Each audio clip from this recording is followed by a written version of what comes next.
Mushie buddies, bring it in. You gotta have a conversation. Okay, remember when I told y'all all the things that were in the smoke shop? We had the whole conversation about what's in the smoke shop, what people are using to make gummies, how they're marketing them. Well, unfortunately, Mario's mushroom is being banned.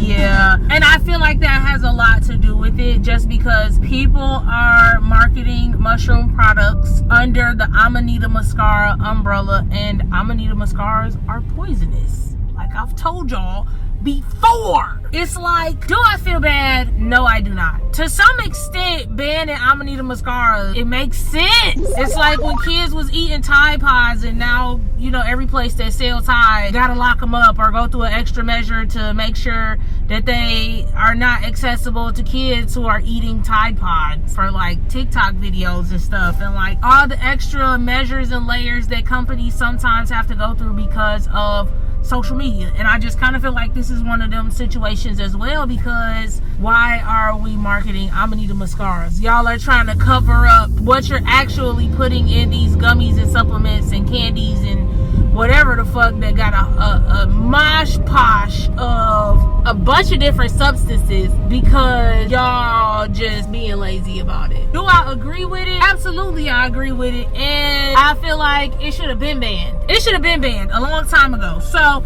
you know, now that it is banned, do I feel bad? No, not necessarily. There have been a lot of articles on it, but what majority of the articles that I was reading was basically saying the same stuff that I'm telling you.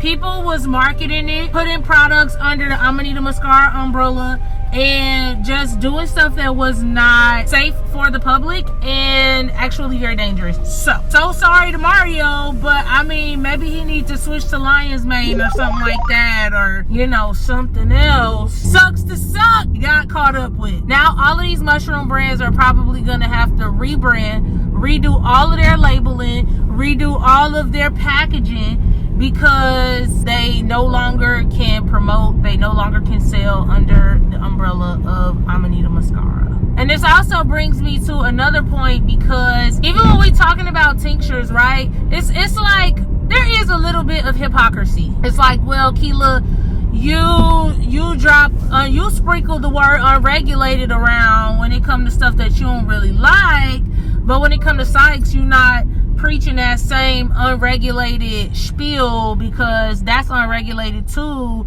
You just figured out how to make it work best for you, and everybody else still got to do that work if they want what work for you to work for them. Touche.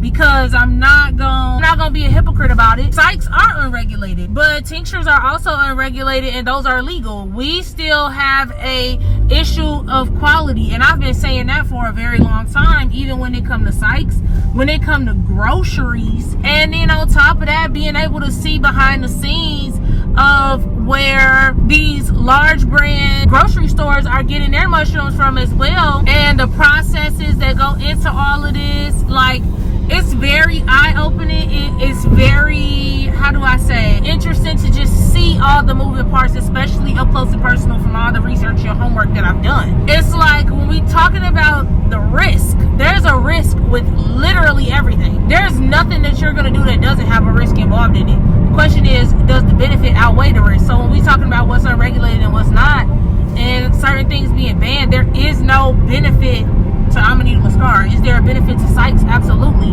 Is there a benefit to tincture? Absolutely. But the quality of that tincture is what's going to determine the quality of the benefit. And so when we still having to sort through what's trash and what ain't, here comes the sticky part. Although it's like, oh, it was good for them to ban this, but they shouldn't have banned Sykes. But then if I really got to look at the other side of the banning coin, if that's what we're going to deem it as, Sykes are banned on one side of, okay, people got all different types of mental states, all different types of backgrounds. Everybody's not open to facing their shit, for lack of a better phrase. And there are a lot of variables that could come from that, good, bad, and indifferent. And so it's quite literally a gamble. So if we ban this stuff, if we ban it on behalf of the gamble, there's more sickos out here than I think it is people who are chemically balanced. You know, I could see so many positive experiences, and now it's banned because it's just not profitable for the biggest, greediest motherfuckers the biggest, greediest people with the biggest backs and pockets at the same time to make their dollars off of. And I think we have to look at the moral compass of the ban, if that makes sense. When we have something like amanita mascara that is a threat to the health and lives of people, I'm gonna support the ban. But when we talk about Sykes, I'm not supporting that ban because there's a level of greed that's behind that is easily visible through a number of mediums. So I don't support the ban on that.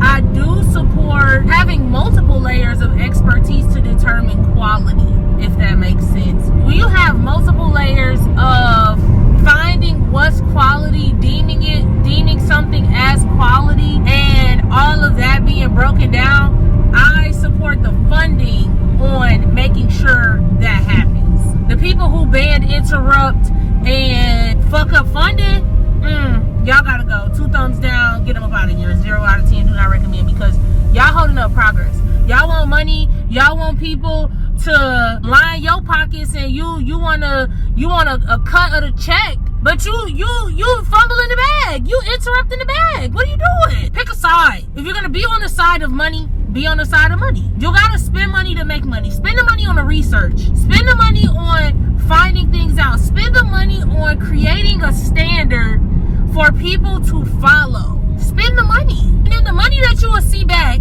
it'll be yours. Like, if we really focusing on the coin here, there has to be some level of organization instead of just straight up greed and like, oh, we're gonna put a fine, we're gonna put a tax, we're gonna put a... No, that's not it.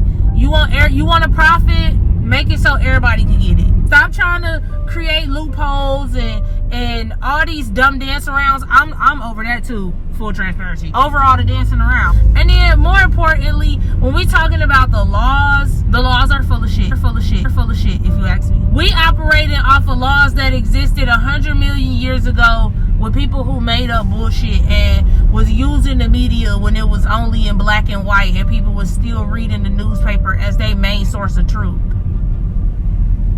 We're in 2025. Go back and re-rack the weights on all of that, because at some point it needs an upgrade. The laws need an upgrade. The rules need an upgrade. Everything needs to go along with the times. We operating off of systems that never worked for the masses. I mean, I get that a lot of systems weren't made to work for the masses. They were only made to work for a select small group of people. But half them people finna die anyway. Speed it up. Hate to put it like that, but you know, it's not progressive. And the longer you keep something restrained, illegal, contained, whatever the case may be, there's gonna be either a black market for it or a workaround, and that's how you create all these lanes of dangerousness because of that. So yeah, if you like this video, go ahead and give it a thumbs up, comment, like, and subscribe, and I will catch y'all on the flip side. Peace out, mushy buddies.